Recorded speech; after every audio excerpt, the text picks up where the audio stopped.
People don't want them too big, so they prune them. They prune them to look nice. Absolutely. Diseases, all that stuff. Yeah. Gold star. Yeah. Yeah. So the main reasons that we prune things is to maintain the plant health, right? By removing the 3 Ds. So that's damaged, diseased, and dead wood.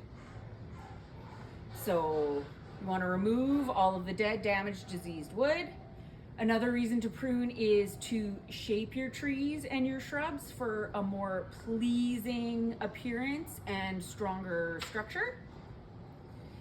Pruning also encourages flowering and also encourages fruit production on your fruit-bearing plants. Another really important reason to prune is because it's also going to size control your plants and manages the growth rate. Line 1, please. Bob, line 1. Okay, so does anyone have any questions about those first couple statements? Does anybody have any idea why pruning would help with fruit production? It's like the apple trees. You prune them back because then it's less growth for the leaves and more energy and stuff it's going to put into producing fruit. Yeah, absolutely. Another thing that can happen with fruit trees is it's called biennial bearing.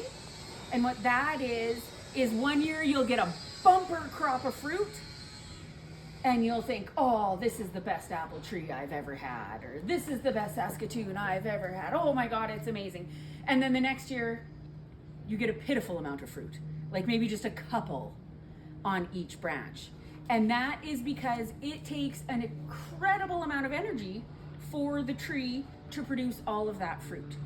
So not only is pruning branches important, but also pruning flower buds is also important to help with the health and the vigor of your fruit trees. So for apples, you should make sure that there's a fist size in between each apple on your tree.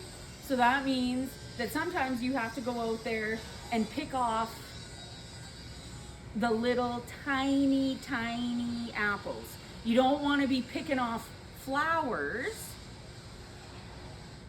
because that way you can screw up pollination. Like what if you pick off one that was pollinated and you leave one that wasn't pollinated? Then that's not going to give you a fruit. So once the fruits are, I don't know, a couple of millimeters big, like just really tiny, that's the time to go and thin your fruiting branches out. Okay, when to prune. Pruning timing is super important, okay? And the time that you prune things is dependent on the type of tree, the type of shrub, and what kind of goal you're wanting for your pruning, okay? So late winter to early spring is sort of like the gold standard for pruning almost everything. The trees and shrubs are in their dormant state, so it's not stressful on them to be pruned hard. And also if you wait till late winter, early spring, it's also easier on the shrubs and the trees because those really cold temperatures of winter have passed. So sort of that March, April is kind of like that sweet spot for pruning for most things.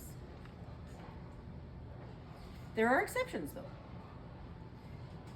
For example, things that flower early in the spring, like your lilacs, your forsythia, your azaleas, your double flowering plums, your flowering almonds, any shrub that flowers really early in the spring, you do not want to prune it in the fall or in the winter or early in the spring, because what you're going to be doing is cutting off the flower buds. And the main reasons that we grow those beautiful flowering shrubs is for the flowers. So for things that flower early in the spring, you want to prune them directly after they've finished flowering. What that's going to do is it gives the plant enough time to put on new growth so that they have enough time to set flower buds for the next year, so you will get flowers every year. That being said, you can, for example, prune a lilac in the late winter. You can prune a lilac in the early spring. It's not going to affect the health of your shrub. It will affect the flowering. And let's be honest, the only reason people plant lilacs is to enjoy their flowers. So we want to make sure that we're pruning them at the right time so that we get to enjoy those benefits of the shrubs.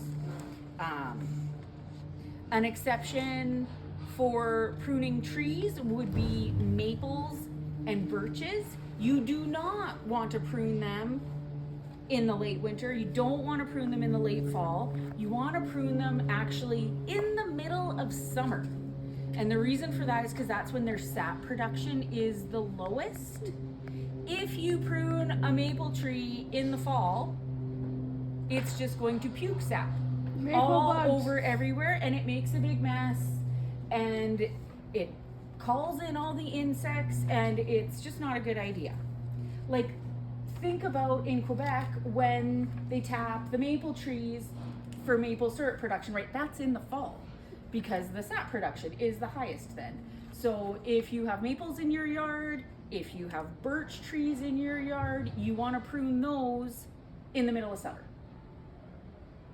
Those are the two exceptions, but it's important to remember those exceptions. Otherwise, you got a big old dirty mess on your hands. Another thing that you can do in the summer is small minor pruning to sort of control growth and shape the plants, removing things like water sprouts. Does anybody know what a water sprout on a tree is? Okay. So, water sprouts are branches on the tree. We're going to pretend my arm is the tree branch. And the branches go straight up. So, if it's a fruit tree, those straight up water sprouts are never, ever, ever going to produce any fruit. So, they're just wasted.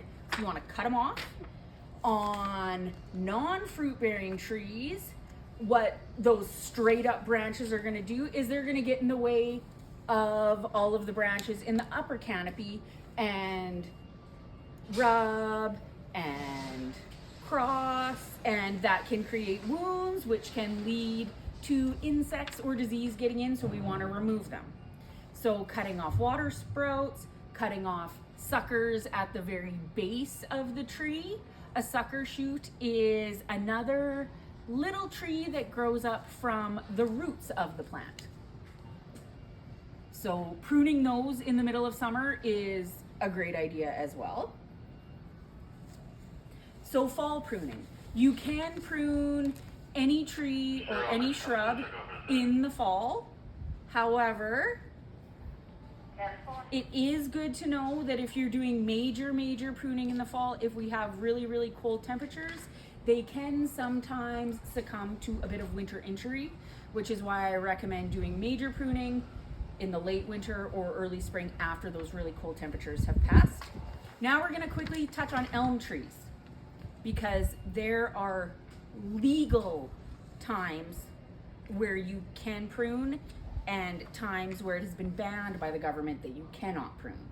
And that is to stop the spread of Dutch elm disease, right? It's a pretty serious problem, and we all need to be cognizant of when we're pruning our elm trees. So the ban on elm trees, there's bugs on my paper, is April 1st to, what's the month before September? August 30th.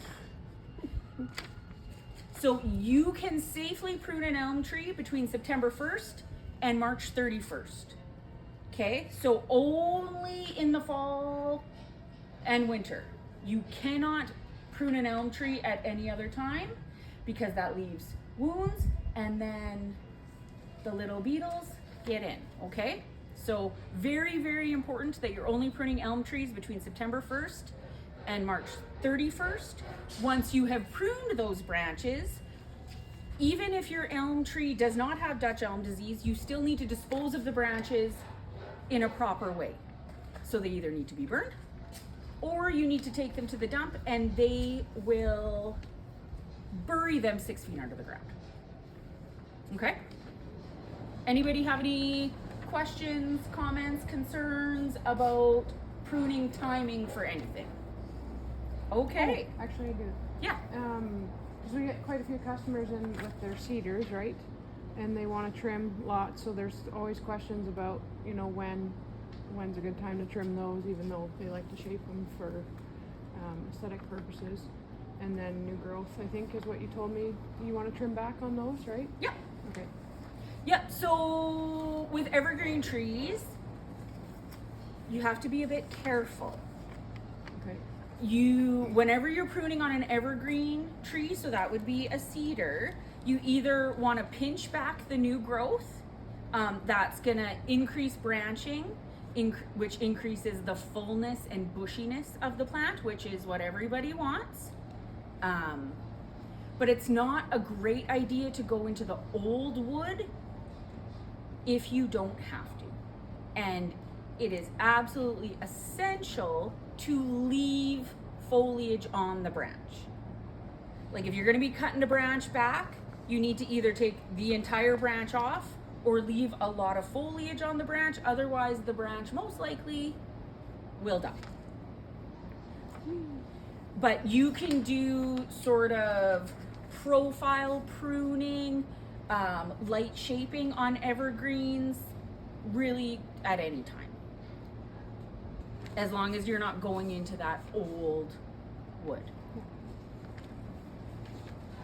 Okay. Anybody else? That was a good question. Anybody else have any questions? Amazing. Pruning techniques. Okay, so there's a couple sort of like standard pruning techniques that we're gonna go over here. The list that I have here, of course, is not exhaustive, but it's sort of the most popular, important ones. Okay, so thinning cuts. Thinning cuts are when you remove branches back to the point of origin to improve airflow. So that's when you completely remove a branch. Heading cuts are when you cut a branch back to a bud to encourage new growth. I'm just gonna grab an azalea here so I can show you a little bit better.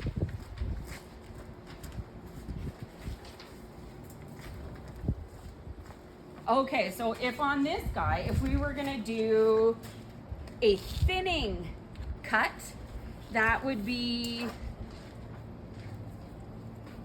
to completely remove this inner branch here. Right? We take this out, all of a sudden it's gonna open up the canopy, let in a lot more light, let in a lot more airflow, and then you'll get new growth popping up, which will bush out your beautiful azalea and make it look much more pleasing, and it will actually be happier and healthier for the prune. Okay. Heading cuts, right? So that's when you cut it back to a bud to encourage new growth. So for this guy, right, like if I was gonna do a heading cut on here, I would either cut it just above this leaf or I would cut it just above this leaf. I would not cut it here. I would not cut it here. And the reason for that is because whatever way the direction of the leaf right below your cut, that's the direction the new branch is gonna grow out in, okay? So if you were to cut here, then this branch is gonna go back in towards the shrub, and then eventually those branches are gonna rub together. It's gonna create a wound. That is not good. So when you cut meaningfully above a node, that's called directional pruning, right? You're pruning to manipulate the direction that the branch is gonna go. Okay, anybody have any questions about that? You just answered it, thank you. Good, good. Another type of pruning technique is shearing. And that is when you make many small cuts on a shrub to shape it. That is the most common type of pruning that's done on hedges, right? You take your pruning shears, and you just do, right, like cut, cut, cut, cut all along the hedge, the front and the sides, to tidy it up, straighten it up. And all of those little mini cuts are going to encourage new growth. They're going to encourage branching, because everywhere you cut, chances are 2 new branches are going to grow.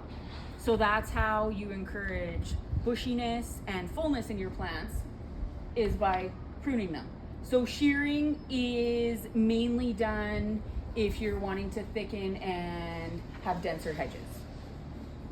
Another type of pruning technique is called crown cleaning, and that's where you remove weak, dead, crossing branches. So that's where removing those 3 Ds come in, right? Dead, diseased, damaged wood.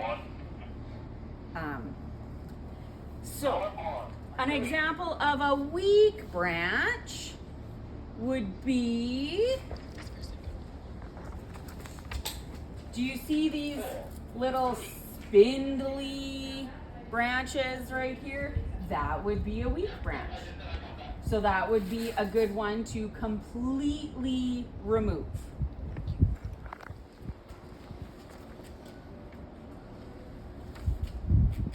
Thankfully, I don't have any diseased branches on here to show you, but if you did have any disease on the branches, you would want to remove that. We always want to remove dead, damaged, and diseased wood as soon as you see it. You never want to leave that on your tree because you think, oh, well, I shouldn't prune until next spring.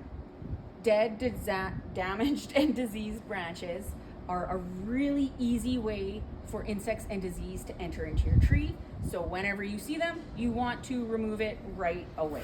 But a really good indicator of disease on a branch is discoloration on the branch. So you'll see like a patch of darker color, could be brown, could be black, could be reddish, could be spotty.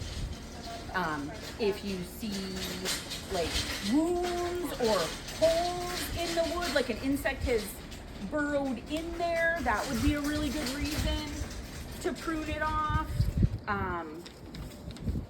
And a good example of a crossing branch is this one right here.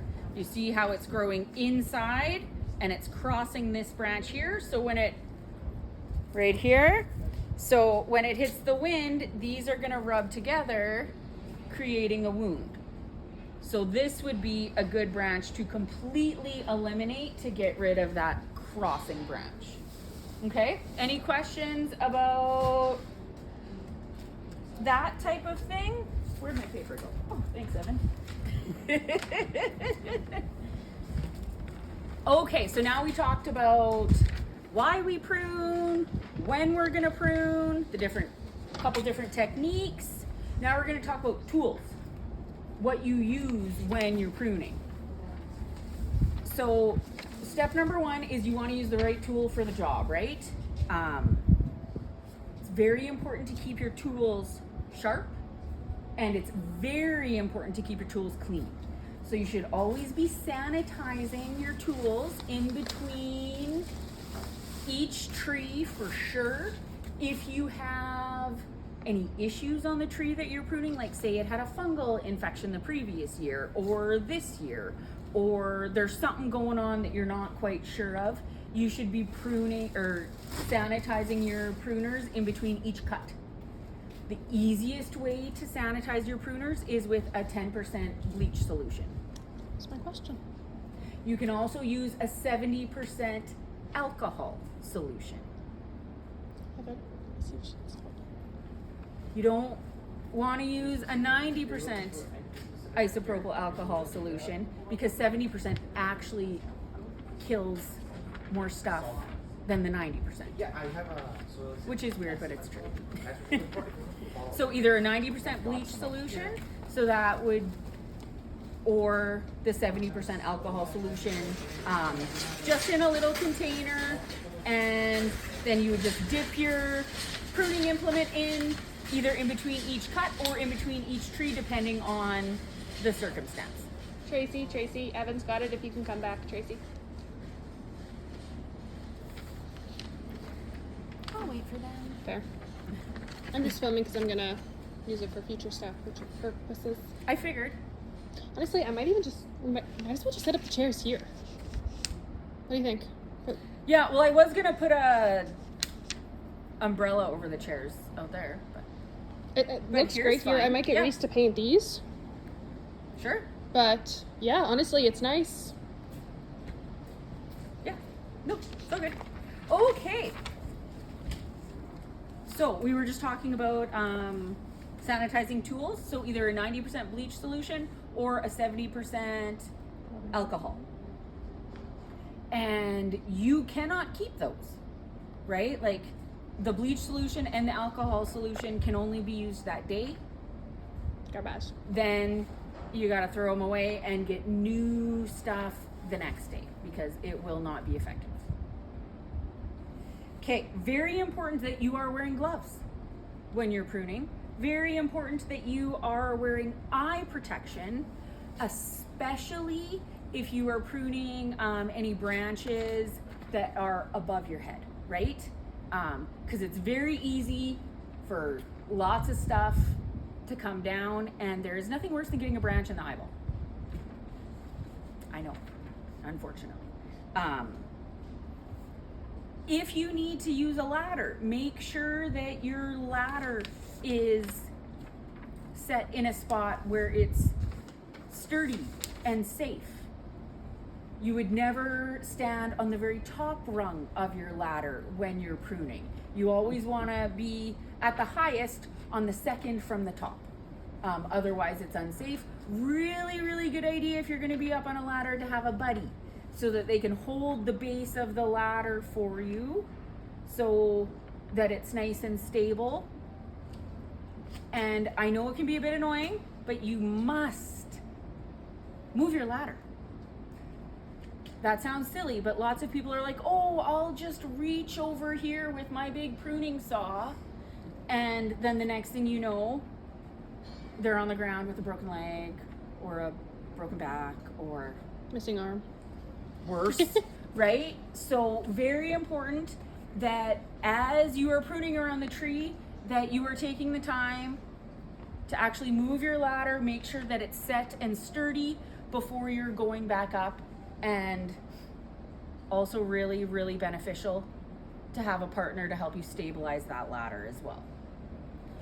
And your partner should also have eye protection on, long sleeves, long pants, that type of thing. Everything that you would be wearing as the pruner, your helper should always have as well.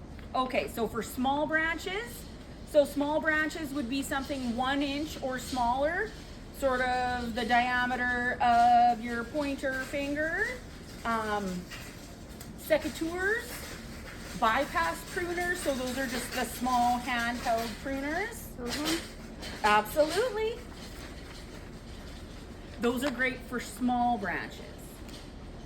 For medium-sized branches, I would say anything sort of 2 to 2.5 inches in size. Loppers work great for that. They have longer handles, bigger anvil blades, so that you can get the leverage needed to cut through those larger branches. And then for anything bigger than, I would say, 2.5 to 3 inches, you're gonna want to use a pruning saw. And if you're doing anything up high at height, you're gonna want to use a pole saw, which is a pruning saw that is just on a pole so that you have additional height. So on the back here, there is a little diagram talking about where to cut. If you are completely removing a branch on a tree, it is important that you are cutting it properly. You never want to leave little stubs or nubs on the tree, because if you do, what happens is that little nub is going to blacken and die, and the tree is not going to heal properly, and chances are you're going to get disease. chances are you're going to get insects entering in the tree. So very important that when you are pruning your trees, when you're pruning your shrubs, that you are taking the time to do it correctly. Okay? I have a question. Yeah. When would you use pruning paste then? Well,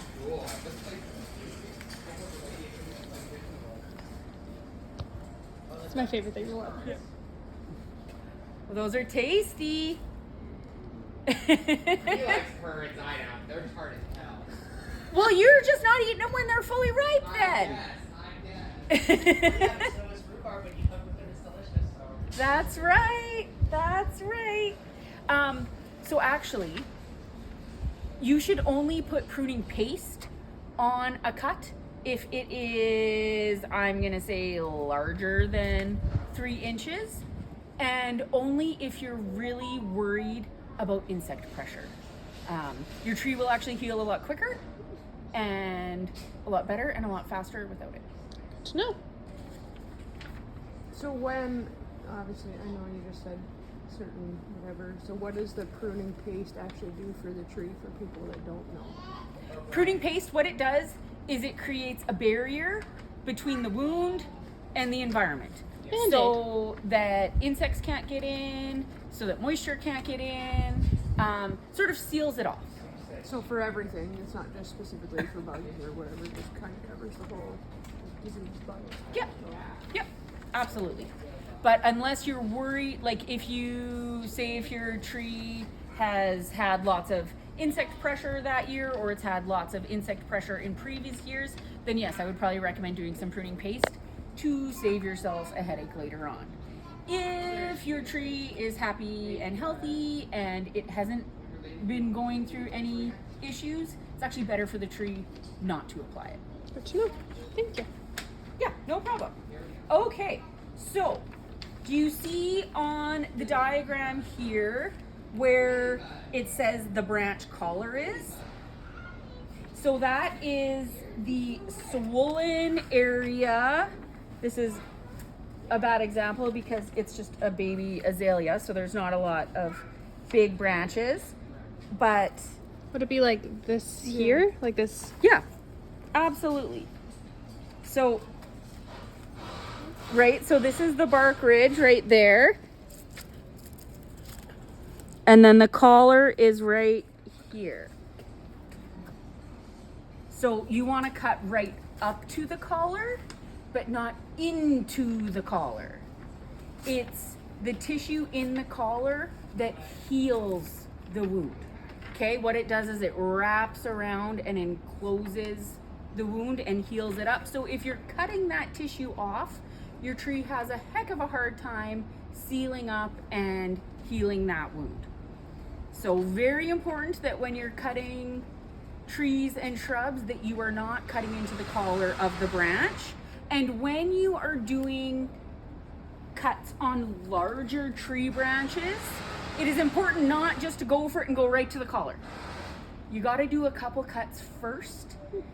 And the reason for that is because oftentimes if you just do one cut, what's going to happen is, number one, it's going to start to tear before you get all the way through it, and it's going to take a big chunk of bark with it.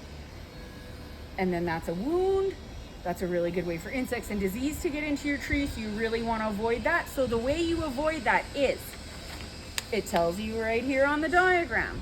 So your first cut is on the underside of the branch. You want to go through about a quarter of a way through the branch. Okay? What that's going to do is it's actually going to release some pressure off of the branch, and it's also going to prevent that tearing that could happen if you just do that one single cut. Your second cut, you're going to go all the way through the branch, but it's going to be in front of that first cut. So it's going to look like you're leaving a big stub on the tree. But you want to do that because then you're taking off all the pressure and the weight of the branch. So when you do your final third cut at the collar, at the proper place, you're not going to have any issues with the branch being really heavy and twisting or tearing or splitting or anything like that. So first cut is on the underside. You want to go about a quarter of the way through the branch.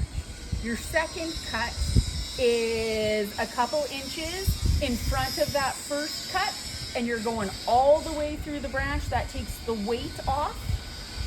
And then your third cut is the proper cut at the branch collar, okay?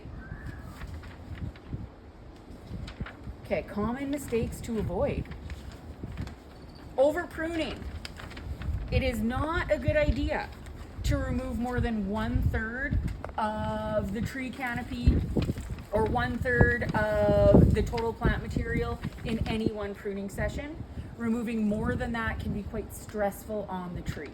You need to remember that the only way the plants can get energy is by photosynthesizing through their leaves. If you remove too much leaf material, they cannot make enough energy and they will suffer. Okay? So do not prune more than 1/3 out of any tree, any shrub at any given time, okay? The next most common mistake, and I would say this is the most common mistake, is improper cuts. You don't want to leave stubs, right? You don't want to leave little nubs.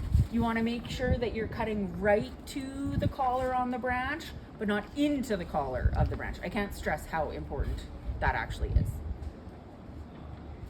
Then the third thing is pruning at the wrong time, right? So if you prune a lilac in the fall, you're not going to get flowers in the spring. If you prune a maple tree in the fall, it's going to puke sap all over you and make a huge mess, and then you're probably going to have some insect issues as well. So can anyone tell me when you would prune a maple tree? Summertime. You got it. What's the other tree that you would prune in summer? Birch. Good job, guys.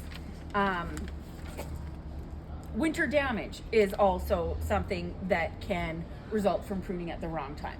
So if you do heavy pruning in the fall and then we have a hard winter with very cold temperatures, that can lead to winter damage, which is why we recommend doing the majority of your pruning in the late winter or the early spring after the cold temperatures, like the really cold temperatures have passed.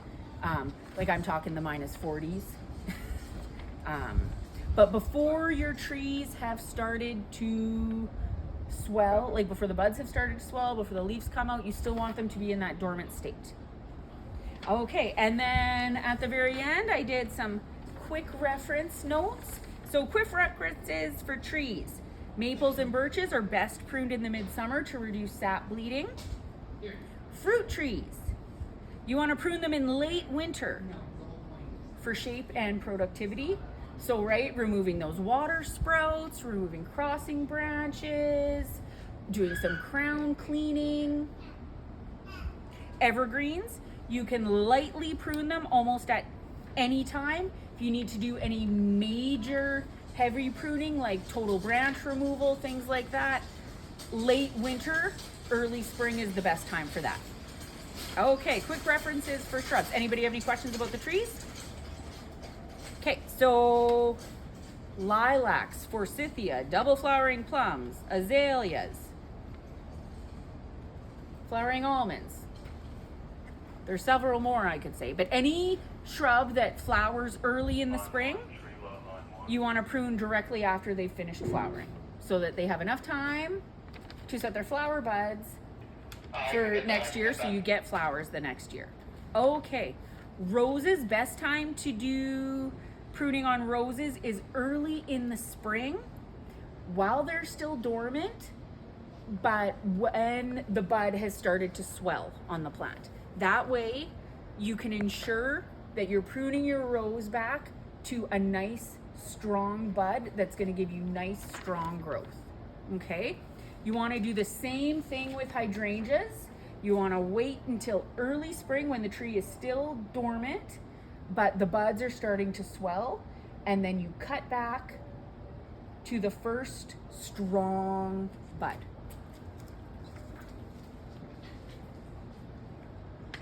she going to get a hydrangea? Probably. Hydrangeas will always have a little bit of tip kill in the winter. That's just the name of the game with hydrangeas. So yeah, it's a beautiful hydrangea. Where? Sorry. Yep.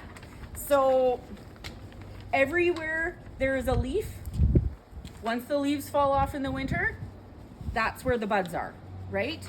So you want to wait until those buds start to swell in the spring, and you're just gonna go up the trunk until you find the strongest, biggest, largest bud, and then you cut just above that. It is a good idea when you're doing cuts for any tree, any shrub, that instead of doing straight cuts, you want to do them at a 45-degree angle. The reason for that is because that helps water run off that cut and not sit there. Because if you have water sitting there, it's not a guarantee, but it could result in some fungal issues. So cut your branches at 45 degrees, if at all possible.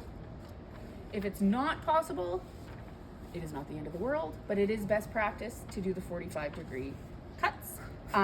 The one exception to hydrangea pruning is if you have a macrophylla hydrangea. So those are the ones where the flower color is dependent by the pH of the soil, right? So we sell two different varieties here, Bloomstruck and Popstar. Those ones bloom on new wood and on old wood. So for the Bloomstruck and the Popstar hydrangeas, it's actually best to wait until they've had their first flush of blooms in the spring and then prune them. You can prune them early in the spring, you're just cutting off that first flush of flowers, but since they also bloom on new wood, you'll still get flowers, but it's nice to have as many blooms as you can, right? And because the panicle hydrangeas and the smooth hydrangeas bloom exclusively on new wood, pruning them early in the spring is your best bet.